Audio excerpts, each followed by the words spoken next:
রসুলুল্লাহ সাল্লাল্লাহু আলাইহি ওয়াসাল্লাম বলেছেন, হে মুআজ, জেনে রেখো, কিয়ামতের দিন মানুষের শুধুমাত্র তার মুখ থেকে বেরিয়ে আসা অসংযত কথার কারণেই মুখ অথবা নাকের উপর উপুট করে টেনে হিঁচড়ে নিয়ে জাহান্নামে নিক্ষেপ করা হবে।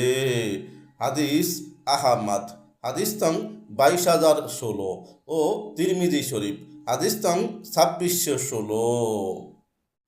রসুলুল্লাহ সাল্লাল্লাহু আলাইহি ওয়াসাল্লাম বলেছেন, হে মুআজ, জেনে রেখো, কিয়ামতের দিন মানুষের শুধুমাত্র তার মুখ থেকে বেরিয়ে আসা অসংযত কথার কারণেই মুখ অথবা নাকের উপর উপুট করে টেনে হিঁচড়ে নিয়ে জাহান্নামে নিক্ষেপ করা হবে।